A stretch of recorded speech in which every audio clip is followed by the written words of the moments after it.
Hello, I'm Jeffrey Sachs, and I want to welcome you to this new course on macroeconomics for a sustainable planet.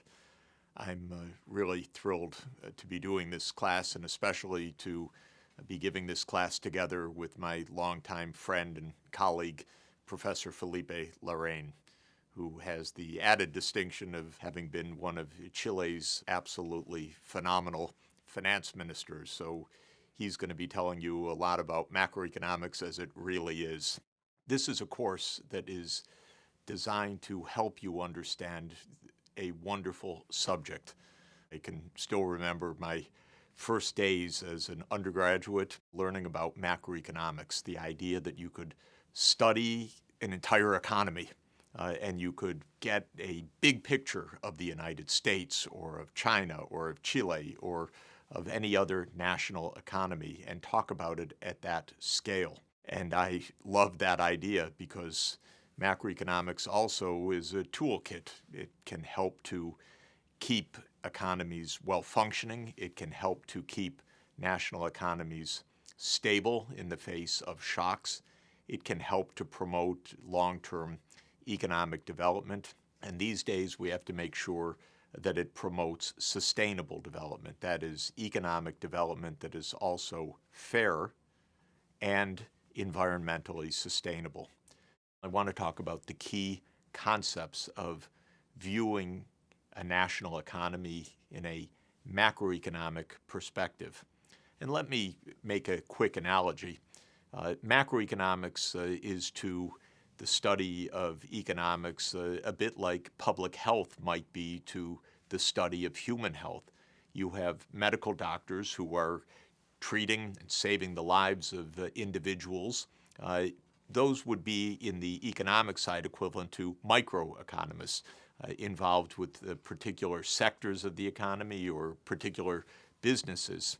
The macroeconomists are like the public health specialists who are looking at the broad averages of health outcomes or life expectancy or survival rates in a society and asking how that overall health can be improved. Well, what are the concepts when you study an economy as a whole, when you want the macroscopic view of the macroeconomy? There are 8 that I want to quickly highlight in this first chapter. The first is the broad measure of the economic activity taking place in that economy. We're going to see that the output that's produced and sold is very closely related to the income that is earned by the people in a country. That's one of the key dimensions of a macroeconomy. What's the overall level of production? We put a particular focus on the marketplace sales of goods and services. And when we add up the sales of new production of goods and services in an economy, typically over a period of 3 months, that is a quarter of the year or a full year, we define that at the national level as the domestic output or the domestic product. We use a formal term called the gross domestic product. A second macroeconomic variable of tremendous importance is the overall employment or the unemployment of the people that are in the labor force in the country. In any population, some people are in the labor force and others not. Those who are not might be children or older people in retirement or young people in schooling. Those who are in the labor force are people that are either at work, they're employed, or they're looking for work. And we distinguish between those who have a job in any given period, usually measured month by month, and those who want a job, are looking for a job, but for whatever reason have left an old job or can't find a new job. Maybe they were laid off because of an economic downturn. Maybe they're looking for a different kind of sector. Maybe the factory where they were working closed down. Those are the unemployed. Traditionally, in the field of macroeconomics, a huge amount of attention has been given to try to explain involuntary unemployment, meaning people who are unemployed that do not want to be, they want jobs, and what can be done about it.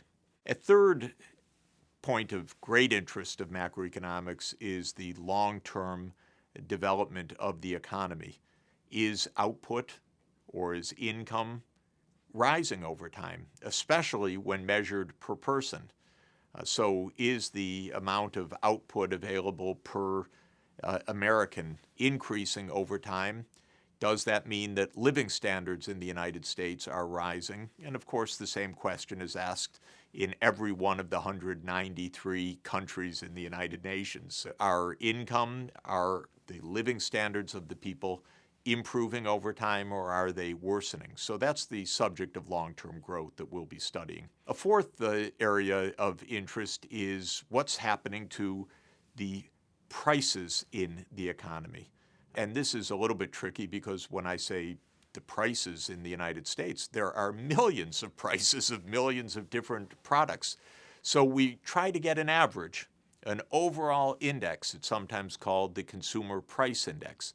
There are other names for other kinds of summary measurements, but that's to give an average price that might help to give an average over the price of foodstuffs, the price of automobiles, the price of renting a home, the price of going to a movie, the price of a haircut, and all of the thousands and thousands of other things that we regularly buy month to month. If the average of those prices is sensibly defined, is increasing over time, we say that there is inflation in the economy. It happens sometimes in history, for reasons we'll discuss, that the inflation rate becomes astronomical, almost unbelievable, with prices sometimes even doubling every few days because of terrible ailments of those economies. I've worked in such economies. Those conditions are called hyperinflations. In other words, inflation that is hyper, that is absolutely out of control. We'll be talking about how that can occur and what one does about it. But of course, we'll also be talking about the kind of normal inflation that most of our economies have, where the average of prices might increase 2 or 3% in a particular year. What causes that? How do we feel about it? Should that be controlled? A fifth area that we're very interested in is at the total level of the society. Do we delay our gratification with all that output and put aside some of our annual output as saving that can turn into future well-being? So do we save some of our output and invest it in physical capital that produces the goods and services in the economy? Do we invest it in roads or power generation or in other areas?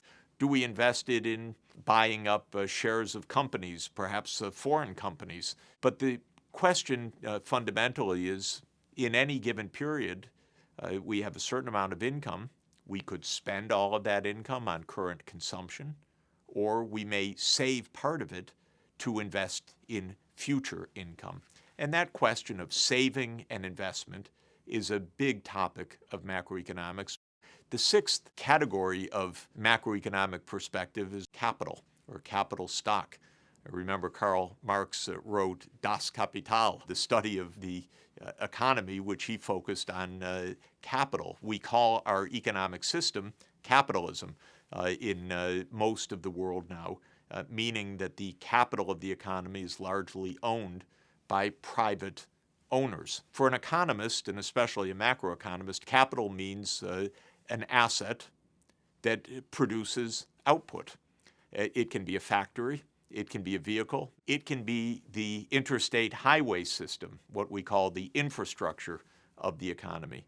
It can be the education of a worker who is then trained to do skilled work. There are many kinds of capital assets in an economy. One is the business capital.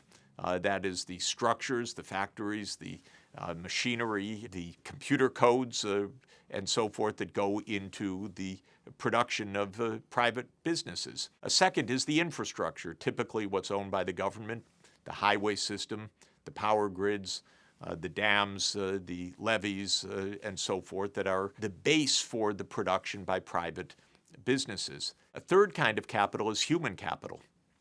What's in our heads? Were we lucky to have a good education? Do we have skills maybe that we learned on the job? Intellectual capital is the return to spending on research and development. It's the new technologies.